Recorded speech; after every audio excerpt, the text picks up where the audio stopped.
যে খবরে নজর রাখবো এবার কুমিল্লায় অশীতিপর মুক্তিযোদ্ধার গলায় পরানো হলো জুতোর মালা।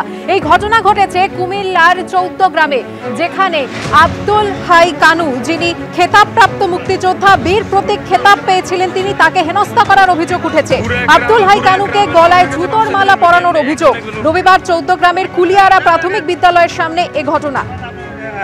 এই এলাকা থেকে চলে যাবেন না কোন দিন আমরা চলে যাব কোন দিন বাইতো না না না না না আমরা চলে যান গানে খাইয়েন না না আমরা বলতে না না আমরা চলে না আমরা বাইতে দেখতেছি না না আমরা দেখতেছি ঠিক আছে আইন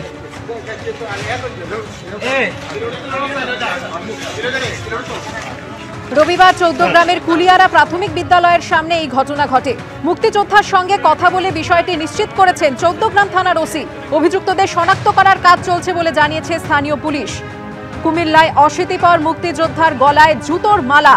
কুমিল্লার 14 গ্রামে বীর প্রতীক খেতাবপ্রাপ্ত মুক্তিযোদ্ধা আব্দুল হাই কানুকে হেনস্থা। আব্দুল হাই কানুকে গলায় জুতোর মালা পরানোর অভিযোগ উঠেছে।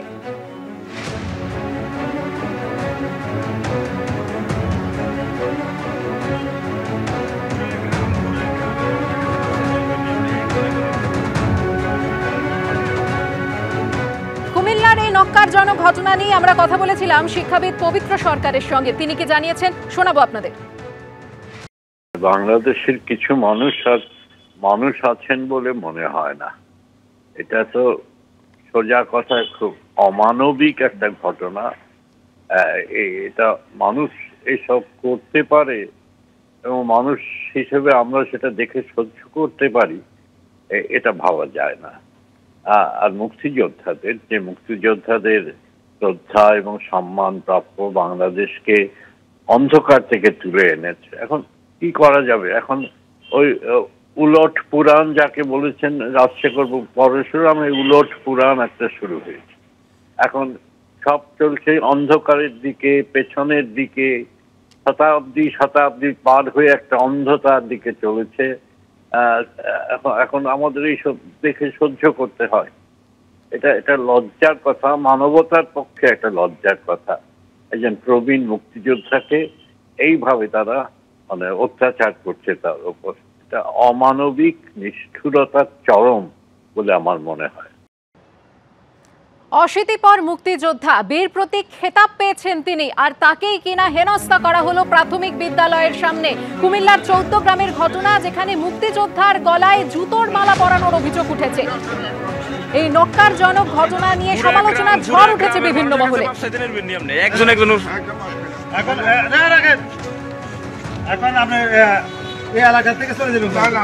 আর এই ঘটনা নিয়ে সাহিত্যিক তিলোত্তমা মজুমদার কি জানিয়েছেন শোনাবো। ধিক্কার জানাবার ভাষা খুঁজে পাচ্ছি না আমি এই ঘটনায়। অত্যন্ত মর্মান্তিক ঘটনা এবং মানে এটা হচ্ছে একটা সমস্ত জাতির অপমান, মানে বাংলাদেশের জাতির অপমান, জাতীয় অপমান বললে হয়তো সেটা সঠিক বলা হবে। এবং একজন মুক্তিযোদ্ধা এবং ওই রকম একজন বয়স্ক মানুষ, তাকে এতখানি হেনস্থা এবং অপমান করার, যখন কোনো দুঃসময় যখন ঘনিয়ে আসে কোনো জাতির, তখন এই ধরনের আচরণ প্রকাশ পায়। এবং আমি সত্যি বাংলাদেশের এই অসহিষ্ণু এবং অত্যন্ত নীতিভ্রষ্ট এই আচরণে অত্যন্ত আমি চিন্তিত, ব্যথিত যে কি হতে চলেছে এই দেশটার।